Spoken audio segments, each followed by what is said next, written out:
ನಮ್ಮನ್ನು ರಕ್ಷಿಸುವ ಪೊಲೀಸ್ ಅಂದ್ರೆ ನಮಗೆ ಕೊಂಚ ಭಯ.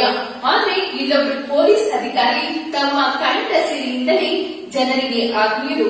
ಇವರು ಕೈಯಲ್ಲಿ ಹಿಡಿದು ಹಾಡೋಕೆ ನಿಂತ್ರೆ ಪ್ರೇಕ್ಷಕರ ಸಿಳ್ಳೆ ಚಪ್ಪಾಳಿಯ ಸುರಿಮಳೆ. ಪೊಲೀಸ್ ಇಲಾಖೆಯಲ್ಲಿನ ಕಾರ್ಯದಕ್ಷತೆಗೆ ರಾಜ್ಯ ರಾಷ್ಟ್ರ ಮಟ್ಟದಲ್ಲಿ 10 ಚಿನ್ನದ ಪದಕ ಗೆದ್ದವರು. ಕಲಾವಿದರಲ್ಲಿ ಕಲಾವಿದರಾಗಿ, ಸಾಮಾನ್ಯರಲ್ಲಿ ಸ್ನೇಹ ಜೀವಿಯಾಗಿ ಗುರುತಿಸಿಕೊಂಡವರೇ ಕೊಪ್ಪಳದ ಡಿವೈಎಸ್ಪಿ ರುದ್ರೇಶ್ ಉಚ್ಚನಕೊಪ್ಪ. ಬಡತನದಲ್ಲಿ ಹುಟ್ಟಿ ನ್ಯಾಯಯುತವಾಗಿ ದುಡಿಯುತ್ತಿರುವಂತಹ ಪೊಲೀಸ್ ಅಧಿಕಾರಿ. ಹಾಡೆಂದರೆ ಇವರಿಗೆ ಪಂಚಪ್ರಾಣ. ಗದುಗಿನ ಪುಟ್ಟಯ್ಯ ಜನವರು ಇವರ ಮನದಾಳದ ದೇವರು. ಉತ್ತರ ಕರ್ನಾಟಕ ಭಾಗದಲ್ಲಿ ಇವರ ಜಾನಪದ ಹಾಡುಗಳದ್ದೇ ದರ್ಬಾರ್. ಸಖತ್ ವೈರಲ್ ಆಯಿತು ಇವರ ಕೊರೋನಾ ಹಾಡು. ಇದೇ ಇವತ್ತಿನ ವಿಶೇಷ ಕಾರ್ಯಕ್ರಮ. ಲಾಠಿ ಹಿಡಿದ ಕೈಲಿ ಮೈಕ್ ಹಿಡಿದ ಪೊಲೀಸ್ ಅಧಿಕಾರಿ. ನಾನು ಕಲಾವತಿ.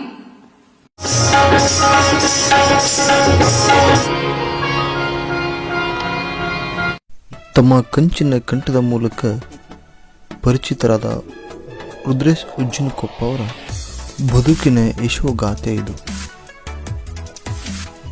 ಸದ್ಯ ಕೊಪ್ಪಳದ ಎಸಿಬಿಯ ಡಿವೈಎಸ್ಪಿಯಾಗಿ ಕೆಲಸ ನಿರ್ವಹಿಸುತ್ತಿರುವರು.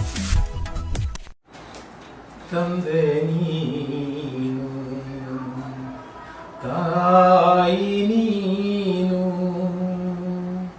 ಬಂಧು ನೀನು,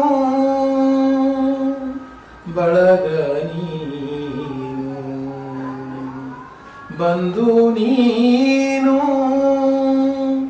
ಬಳಗ ನೀನು, ತಂದೆ ನೀನು, ತಾಯಿ ನೀನು, ತಂದೆ ನೀನು, ತಾಯಿ ನೀನು, ಬಂಧು ನೀನು, ಬಳಗ ನೀನು, ಬಂಧು ನೀನು, ಬಳಗ ನೀನು, ತಂದೆ ನೀನು, ತಾಯಿ ನೀನು.